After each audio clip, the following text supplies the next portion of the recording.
अमरावतीत दत्ता भरणे यांना काँग्रेसच्या कार्यकर्त्यांनी काळे झेंडे दाखवले। कृषी महोत्सवाच्या कार्यक्रमाला जाताना काँग्रेसच्या कार्यकर्त्यांनी काळे झेंडे दाखवले। शेकडो पोलिसांचा बंदोबस्त असतानाही कार्यकर्त्यांनी ताफ्याला काळे झेंडे दाखवल्याचा प्रकार समोर आलाय।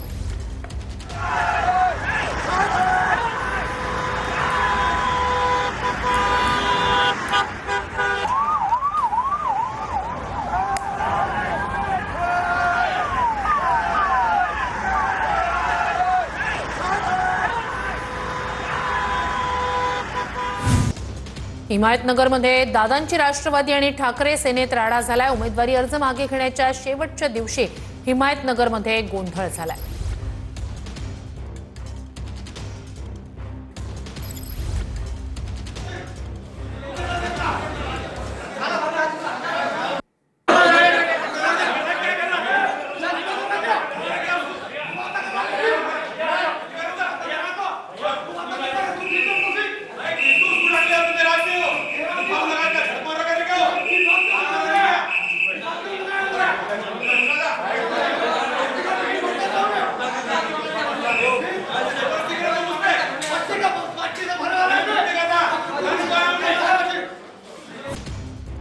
बिलोलीमध्ये मराठवाडा जनहित पार्टी आणि दादांच्या राष्ट्रवादीत राडा झालाय।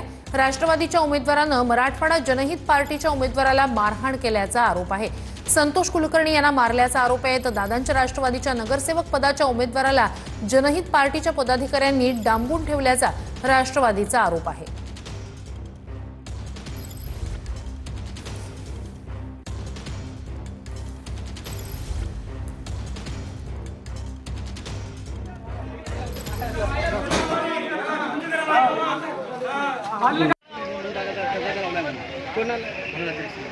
अच्छा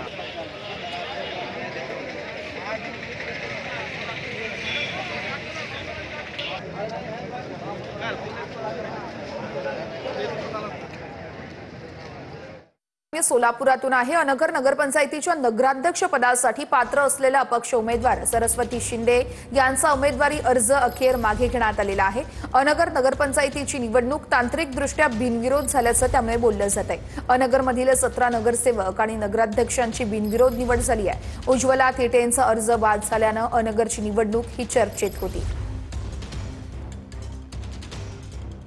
बातमी ठाण्यातून आहे। ठाण्यामध्ये भाजप आणि शिवसेना कार्यकर्त्यांमध्ये राडा झाला। शिंदेंचे कार्यकर्ते जल्लोष करत असताना हा वाद झाला। भाजपी नगरसेवकांची शिंदेंच्या शिवसेना शाखा प्रमुखांच्या कांचिलात लगावल्याचा व्हिडिओ आणि तासनंतर आता हा वाद झाल्याचं कळतं। नारायण पवार यांनी शिंदेंच्या शिवसेनेचे हरेश महाडिक यांच्या कांचिलात लगावली होती आणि त्यानंतर हा वाद झाल्याचं सांगितलं जात आहे।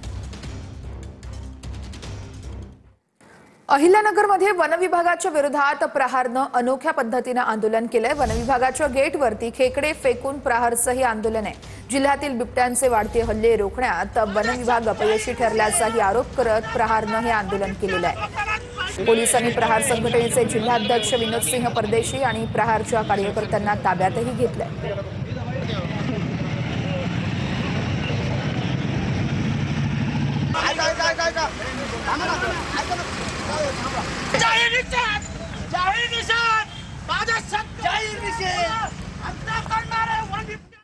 आणि पुढे बातमी आहे लाल किल्ला मेट्रो स्टेशन परिसरातील स्फोटाप्रकरणी एनआयएनं अटक केलेला आरोपी डॉक्टर मुझम्मिलच्या तपासात धक्कादायक गोष्टी समोर आलेल्या आहेत। रसायनांचा स्फोटक बनवण्यासाठी वापर केला जात होता युरियाच्या गुण्यांचा नवा व्हिडिओ देखील समोर आलेला आहे। मुझम्मिलच्या खोलीतून 350 किलो अमोनियम नायट्रेट स्फोटक जप्त करण्यात आली आहेत।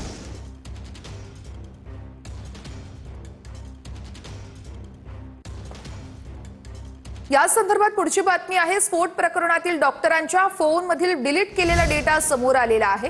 Doctor Muzammil, doctor Adil, doctor Shaheen आणि इरफानच्या फोनमधील डेटा हा समोर आलाय। डॉक्टर मुझम्मिलच्या मोबाईल फोनमध्ये जवळपास 200 व्हिडिओ सापडलेत। इसी संबंधित दहशतवाद्यांच्या भाषणांचे ऑडिओ व्हिडिओ देखील सापडलेत। यापैकी जवळपास 80 व्हिडिओ दहशतवादी प्रशिक्षण, बॉम्ब बनवणं आणि रासायनिक अभिक्रियांशी संबंधित संशोधनावर आधारित आहेत। बातमी आता अंधेरीमधून आहे। मुंबईमध्ये शौचालयाच्या फ्लशमध्ये मतदान ओळखपत्र फेकल्याची घटना समोर आली आहे। व्हायरल व्हिडिओ अंधेरी परिसरातील असल्याचं कळतंय। शेकडो मतदान ओळखपत्र ही सापडली आहे, त्यामुळे मोठी खळबळ उडाली आहे। सर्व ओळखपत्रे ही कोरे असल्याचीही माहिती आहे.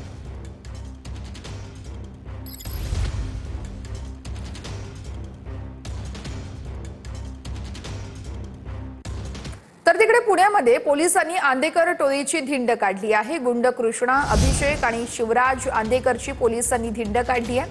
नानापेठ आणि गणेशपेठ परिसरात गुंडांची धिंड काढण्यात आली आहे. पुण्यात आंदेकर टोळीनं गेले काही महिन्यात शहरामध्ये धुमाकूळ घातला होता. माजी नगरसेवक वनराज आंदेकर यांच्या हत्येनंतर आंदेकर टोळीनं जवळपास 3 खून केल्यात. आयुष कोमकर हत्या प्रकरणात सध्या या आरोपी शिक्षा भोगत आहेत. बघूयात पुढची बातमी. जिल्हा परिषद शाळेच्या मुख्याध्यापकाचा मद्यधुंद अवस्थेत धिंगाणा बघायला मिळालाय. बुलढाण्यातील मोहना बुद्रुकच्या जिल्हा परिषद शाळेतील हा प्रकार आहे. प्रार्थना सुरू असताना मुख्याध्यापक मद्यधुंद अवस्थेत विद्यार्थ्यांसमोर आला. मुख्याध्यापक कांबळेंवर कारवाई करण्याची आता ग्रामस्थ मागणी करतायत.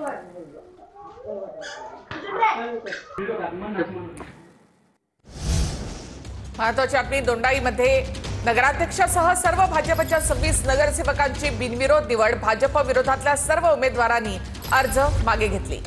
विरोधकांनी अर्ज मागे घेतल्यामुळे ही निवडणूक या ठिकाणी बिनविरोध झाली आहे.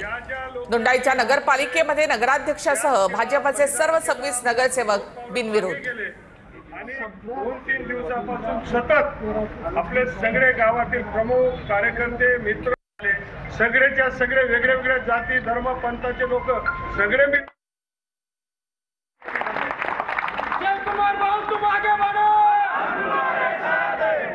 ज्या लोकांनी याच्यामध्ये त्याग केला, बलिदान केला, 2 पावलं मागे गेले आणि 2-3 दिवसापासून सतत आपले सगळे गावातील प्रमुख कार्यकर्ते मित्र